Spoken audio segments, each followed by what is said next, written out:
Keep it real, the musically, jabronis. Here's a little something you can circle, but you don't be. Slowly but surely I can feel the ever-present evanescence of the now rain down and I'm blitzed. Blasted, On the brink, past it, on a road path, giving birth to the antics of crown, y'all tripping. hounds bark, kittens on me out, cause we're living in the now, plus smooth on the groove ting. And we keep it moving, keep it moving, keep it moving, keep it moving, keep it moving, keep it moving. Don't look back, live a little, don't look back. Keep the ball rolling, the moment is golden and pure love. Salut à tous, c'est TSR de Ludovox. Nous sommes à Paris Ludique 2016 et nous avons beaucoup de chance puisque nous allons découvrir Star Wars Rebellion présenté par Eldrick. Bonjour Eldrick. Bonjour. Donc évidemment ce jeu-là, je pense qu'on va pas passer beaucoup de temps à présenter l'univers de la Guerre des Étoiles. En revanche, c'est un jeu qui est tout nouveau, qui n'est à mon sens pas encore sorti en français. Est-ce que tu peux nous en dire un peu plus ? Il devrait sortir vers août normalement. D'accord. Donc c'est un jeu effectivement complètement asymétrique de stratégie où il y a deux joueurs qui se mettent face à face. Il est possible de jouer à 4 en 2 contre 2, mais le jeu est vraiment essentiellement fait pour des mécaniques à 2 joueurs. C'est un jeu qui est très asymétrique avec l'Empire tout puissant au début et les rebelles qui vont tenter de résister un certain temps. Et c'est le principal intérêt par rapport à d'autres jeux comme Association Empire et X-Wing qui mettent en jeu des personnages au final équilibrés. Là on a vraiment des groupes complètement déséquilibrés et c'est de là que va venir la force du jeu. Donc c'est un jeu, ça ressemble un peu sur le principe à la Guerre de l'Anneau, hein, où on a effectivement un camp très fort et l'autre qui joue la montre. Est-ce que tu peux nous parler un petit peu des mécaniques qui vont régir ce jeu ? Alors globalement le jeu va passer par les leaders qui sont ici et les missions qui sont normalement dans ce coin-là. Au début chaque joueur commence avec 4 missions répétables qui sont ce genre de choses qui seront récupérées à chaque fois. À chaque tour, on va commencer par poser des missions face cachée à côté du plateau en mettant un leader dessus. Il faut que mon leader ait le bon symbole, c'est-à-dire que là il doit avoir un symbole infiltration. Ensuite, ce sera au joueur adverse de mettre une mission, puis à moi, et ainsi de suite, jusqu'à ce que les deux joueurs aient choisi de poser toutes leurs missions. À ce moment-là, on passe à la phase suivante, où chaque joueur va chacun son tour révéler une mission, ou alors déplacer des troupes. Pour déplacer des troupes, je place mon personnage sur le plateau, et je peux déplacer les troupes vers cette région en transportant mes troupes terrestres. Ce qui veut dire que mes troupes terrestres doivent être transportées. Par exemple, le transport rebelle a une capacité de transport de 4. Donc je peux déplacer 4 unités terrestres en même temps. Je peux aussi révéler une mission. Dans ce cas-là, je lis ce qu'il y a marqué dessus. Par exemple, ici, il y a marqué « Entreprendre dans n'importe quel système qui contient une unité impériale ». Donc par exemple, pourquoi pas ici. Dans ce cas-là, l'adversaire doit de m'en empêcher. Pour ça, il envoie l'un de ses leaders avec le symbole infiltration. Et on lance des dés pour voir qui gagne. Globalement, c'est pas trop compliqué. Ce symbole-là est égal à 1, celui-ci égal à 2, et ce symbole-là est aussi égal à 1. Le joueur qui fait le plus réussit, et en cas d'égalité, la mission échoue. Donc le joueur qui tente d'empêcher la mission est toujours avantagé. Une fois qu'on a fait toutes nos missions et qu'on a utilisé tous nos leaders, globalement, pour se déplacer ou pour faire des missions, on passe à la dernière phase, on récupère nos leaders, on va faire des constructions et ajouter des unités sur le plateau. Ça, c'est les mécaniques de base. Le reste de la richesse du jeu passe par la diversité des missions qui va me permettre de saboter pour les rebelles, d'aller embêter un peu l'adversaire, de le ralentir. Pour le joueur adverse, pour le joueur de l'Empire, il faut choisir entre avancer ses unités, réussir par conséquent à savoir si la base rebelle est sur une base ou pas, explorer la galaxie, et au final choisir entre explorer la galaxie ou faire ses missions. Et il y a toujours un choix de l'Empire à faire entre avancer, tuer l'adversaire ou explorer. Tu mentionnais que le jeu était très asymétrique. J'imagine que l'objectif fondamental du joueur rebelle et du joueur impérial sont très différents. Tout à fait. Le joueur rebelle doit réussir à survivre 14 tours. Pour ça, c'est une mission de survie parce que l'Empire a vraiment des unités surpuissantes, donc il va marcher sur le rebelle. Le rebelle doit vraiment réussir à survivre. C'est un peu un jeu de cache-cache. Même si la base rebelle est trouvée, il a moyen de s'enfuir, mais pour ça, il doit vraiment réussir à survivre et c'est pas toujours évident. Il faut qu'il cache ses unités, qu'il arrive à tromper l'adversaire, qu'il le ralentisse et ainsi de suite. Au passage, le rebelle a aussi une deuxième façon d'avancer, c'est les objectifs. En gros, des objectifs, il y en a différents, qui vont demander au rebelle de faire une action épique. Ça peut être par exemple de capturer toutes les planètes d'une région, entourées en orange. Ça peut être de réussir à avoir des unités terrestres sur Coruscant, la base de l'Empire, et ainsi de suite. Il y en a plein différentes. Ça permet d'accélérer la fin de la partie et donc de réduire le temps où le rebelle doit survivre. Mais pour le rebelle, c'est vraiment un jeu de cache-cache et de survie. Pour l'Empire, c'est un jeu de conquête quelque part. C'est vraiment deux aspects très différents. Et donc on voit qu'il y a des unités assez conventionnelles et de l'autre côté les héros. Donc si j'ai bien compris, les héros font les missions. Les unités conventionnelles, qu'est-ce qu'elles font? Elles se battent entre elles? Les unités ont deux intérêts. Déjà pour l'Empire, c'est ce qui leur permet de faire leur jeu de conquête. Dès qu'une unité impériale est sur une planète, il soumet la planète par la force, ce qui lui permet d'utiliser une partie des forces de la planète pour construire plus d'unités, et ce qui va aussi lui permettre simplement de savoir si la base rebelle est là ou pas. Tant que l'Empire n'a pas d'unité sur une planète, il ne saura pas si la base rebelle y est. Les héros vont servir pour les déplacements, pour les missions, et aussi un peu pour le combat. Les héros que j'ai sur une planète vont me permettre de combattre un peu mieux en piochant des cartes tactiques, qui ont un intérêt parfois mitigé, mais qui peut parfois aussi être déterminant. C'est assez aléatoire à ce niveau-là, mais ça a quand même un intérêt.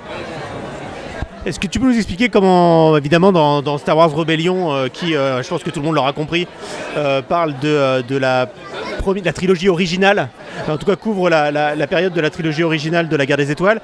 Il y a des batailles spatiales, il y a des batailles terrestres. Est-ce que tu peux nous expliquer rapidement comment se passe une bataille? L'idée, c'est donc que quand on a une bataille, on a deux plans, le combat terrestre et le combat aérien. Pour les deux, on calcule les forces des joueurs en présence. On regarde sur les fiches. L'idée, c'est que là, j'ai donc un vaisseau comme ça et un X-Wing. Donc ce vaisseau-là me vaut un dé rouge et un dé noir. Le X-Wing me vaut un dé noir. Donc là, je vais lancer 2 dés noirs et un dé rouge. À partir de là, il y a plusieurs symboles sur les dés. Ce symbole-là indique que je peux toucher uniquement des points de vie noirs. Donc avec ça, je peux toucher seulement des petits vaisseaux, donc des TIE Fighters. Je ne pourrais pas toucher le Star Destroyer. Avec ça, par contre, je peux toucher n'importe quel type de vaisseau, y compris le Star Destroyer. Ce symbole-là ne sert pas à faire des dégâts, mais à piocher des cartes tactiques ou à en jouer des plus puissantes qui requièrent un symbole comme ça. Ensuite, une fois qu'on a fait ça, donc on répartit les dégâts. Le Star Destroyer a 3 points de vie, donc je ne pourrais pas le tuer d'un coup. Il va répliquer, même s'il est mort, il réplique quand même.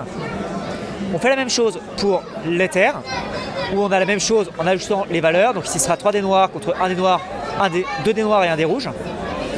On se combat. Si les unités sont détruites, on les écarte, elles répliquent quand même. Et on continue sur un round suivant tant que les unités ne sont pas mortes.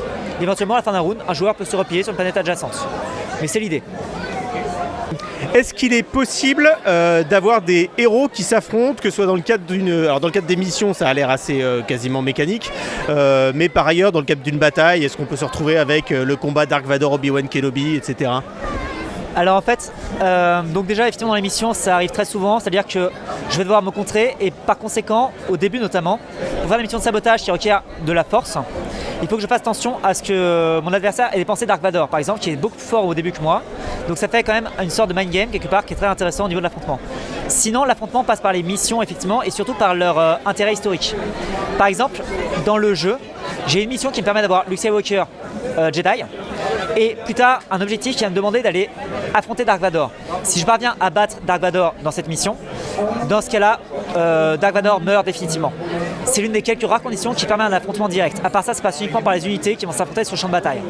Mais il n'y a quasiment jamais d'affrontement réellement direct entre les héros, à part les captures de héros, ce qui arrive souvent parce que l'Empire a plusieurs choses qui permettent de capturer le héros, de le cryogéniser. Et par effectivement cet affrontement exceptionnel entre Luke Skywalker et Dark Vador.